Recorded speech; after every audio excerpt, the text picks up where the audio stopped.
Nostalgia. Is it a good thing?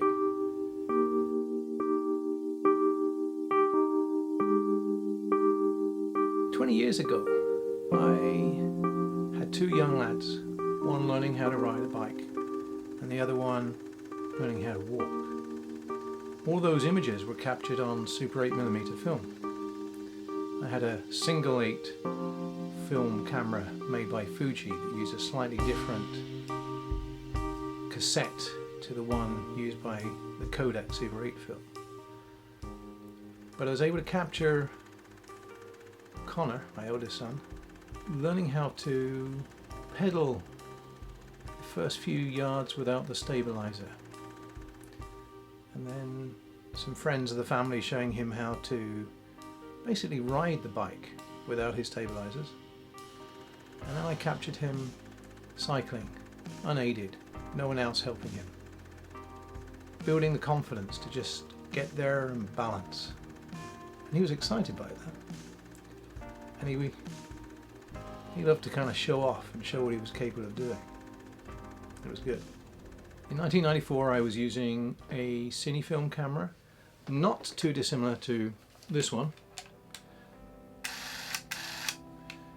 And it was the only way that I could really afford to shoot video or film.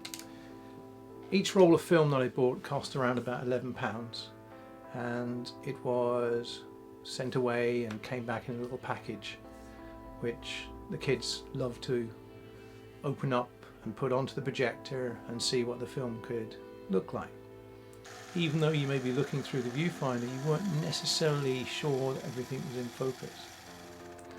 There was lots of vignetting, and once you'd put it onto the projector once, it tended to get coated in dust because the film had a lot of static and just like a magnet to dust.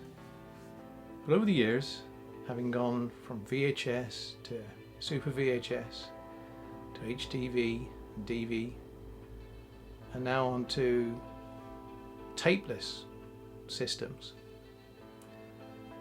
we've lost a lot of those memories because either we can't access the tapes again, or hard drives have gone down. Even though we've backed up loads of times on different hard drives, you can't tell when the hard drive is going to go down. So we've lost precious memories in photography and in video. Or it's expensive trying to find another machine to replace the machine you've actually lost. I had an opportunity recently to have a look at all the films that we produced over the years. In fact, most of the films were from 1993 to 1996 on Super 8mm. My dad shot stuff from 1983. On one of the cameras that they had, I shot my sister's wedding, and it lasted about 10 minutes on film. And I found myself working on 16mm film when I worked for the likes of the BBC and so on. But in 1992 I got to edit my first film on 16mm, and it turned out to be my last film on 16mm, because from that point onwards we'd be using systems like Avid or Premiere or Final Cut Pro to do our editing.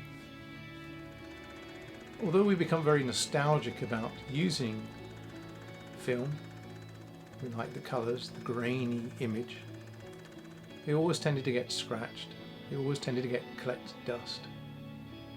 It wasn't necessarily an easy medium to actually use because you had to learn a lot about photography. But what I found is that the digital age has made things easier for people to take photographs. We now have people using their mobile phones, and the BBC is now using the iPhone to capture a lot of their news footage. The only difficulty with that is that the iPhone, you can't replace the battery, and I'm sure the battery goes down very quickly. When we use 16mm film with a Cinema Products 16R film camera, we found we had 10 minutes of filming with one battery, and one battery contained effectively 12 AA batteries inside that were rechargeable. but you only got 10 minutes.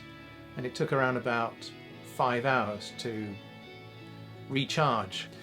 When I use the likes of a digital SLR, similar to the one that I'm using to film, we found that we had around about half an hour's worth of material for recording, and then you had to charge those up again.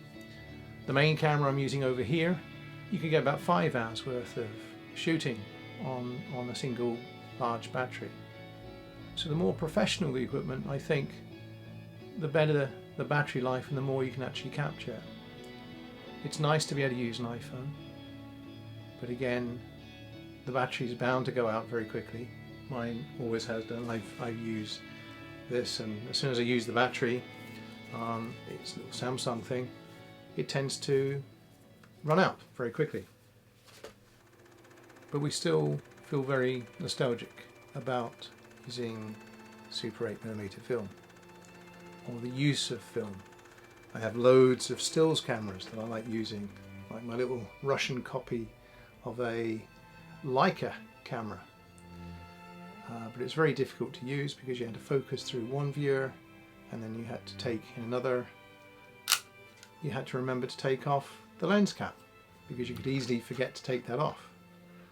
But it's a nice camera and it feels nice and solid. Another camera I use occasionally for film is this nice twin lens reflex camera. But again, the problem is you have to look through a viewer here and you have problems framing. People's heads get cut off, as they are in the shots that I'm filming at the moment. The other difficulty with film is trying to get the stuff processed. The Super 8 Kodachrome films that we once used, they no longer have the chemicals to process those films. They do have chemicals for processing Ektachrome and black and white film. It costs around about £22 to buy 50 foot of film. It will cost you £32, about 3 times the amount it did in 1994, to buy the film and get it processed. And if you want a half decent telly cine, so you can edit it on Final Cut Pro or Premiere, it's going to cost £62 to buy the film, process and have it run through a telly cine. So very expensive when you consider for the likes of the little SD cards will store around about 30 minutes worth of video, and these now cost about £11, and you can easily take the stuff off and reuse them. So it's maybe not a bad thing that film has gone. Sad, but that's the way things are now.